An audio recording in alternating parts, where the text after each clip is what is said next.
আমাদের মাতৃভূমি বাংলাদেশ দ্বিতীয়বারের মতো স্বাধীন হয়ে গেল আলহামদুলিল্লাহ। সে আনন্দে কি ঘরে বসে থাকা যায় বলেন? এর জন্যই তো সবাই মিলে ঘুরতে বের হয়ে গেলাম। তো আজকে কোথায় ঘুরলাম, কি করলাম সেই ব্লগটাই আপনাদের সাথে শেয়ার করব। আশা করি আপনাদের ভালো লাগবে। তো আসসালামু আলাইকুম, কেমন আছেন সবাই? আশা করছি ভালো আছেন। আলহামদুলিল্লাহ আমরাও অনেক ভালো আছি। আমরা চাইছিলাম যে সংসদ ভবনে ঘুরতে যাব, কিন্তু ভাগ্য খারাপ হওয়ার কারণে সেখানে যেতে পারলাম না, কারণ সংসদ ভবনে যাওয়ার রাস্তাটা বন্ধ করে রাখা হয়েছিল। ফেসবুকে দেখলাম শিক্ষার্থীরা নাকি পুরা সংসদ ভবন ঝাড়ু দিয়ে সুন্দর করে পরিষ্কার করে রেখেছিল। আর আমরা তো বাঙালিরা এমন এক জাতি, যেখানে যাই সেখানেই নোংরা করে ফেলি। এর জন্য হয়তো বা সংসদ ভবনে যাওয়ার রাস্তাটা বন্ধ করে রাখা হয়েছিল। তো কী বার করার, এর জন্য আমরা গণভবনের আশেপাশে ঘুরে ফিরে চলে আসলাম। আমরা চাচ্ছিলাম গণভবনের ভিতরে ঢুকতে, কিন্তু সেখানে ঢোকাও নিষেধ ছিল সাধারণ মানুষের জন্য।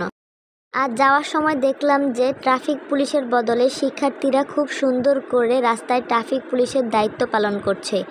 আর এতে করে দেখলাম যে জ্যাম জটও অনেক কম ছিল, আর আইন শৃঙ্খলাগুলো খুব সুন্দরভাবে মেনে কাজ করা হচ্ছিল। এরপরে আমরা গণভবনের কাছে সিএনজি থেকে নামার পরে দেখলাম যে শিক্ষার্থীরা নিজেদের দায়িত্ব এভাবে কত সুন্দর করে পালন করছে। আর এই যে গণভবনের বর্তমান অবস্থা, গণভবনের বাউন্ডারির দেয়ালগুলো এভাবে জায়গায় জায়গায় ভেঙে রাখা হয়েছে। আর কাউকে গণভবনের ভিতরে ঢুকতে দেওয়া হচ্ছিল না। এখানে অনেক মানুষ এসেছিল ঢোকার জন্য, কিন্তু কাউকে ঢুকতে দেওয়া হয় নাই। আর এই যে আরেক ভাইকে দেখলাম, উনি হয়তো গণভবন থেকে এই জিনিসটা নিয়ে গিয়েছিল, এর জন্য রাষ্ট্রীয় সম্পদ আবার ফিরিয়ে দিচ্ছে।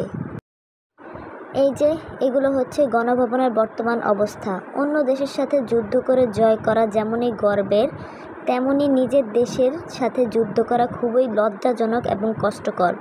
কিন্তু কি আর করার, সেরকম পরিস্থিতি আমাদের সাথে হয়েছিল, এর জন্যই শুধুমাত্র যুদ্ধ করার প্রয়োজন হয়েছে। যাই হোক, আল্লাহ তাআলার কাছে দোয়া করি এবার যেন আমাদের দেশে একজন ভালো আখলাকওয়ালা, একজন ভালো মানুষ প্রধানমন্ত্রী হিসেবে নিযুক্ত হন। আপনারা কি চান কমেন্ট করে অবশ্যই জানাবেন। তো অল্প কিছু সময় ঘোরাঘুরি শেষ করে আমরা আবার পুনরায় বাসার উদ্দেশ্যে রওনা দিয়ে দিলাম। আর বাসায় আসার পথে আমরা বেলপুরি আর এই ছোট ফুচকা খেলাম। আমরা কিন্তু সবসময় এই রাস্তার ধারে এই মামার কাছ থেকে ফুচকা কিনে খাই। এখানের ফুচকা কিন্তু খেতে খুবই মজা।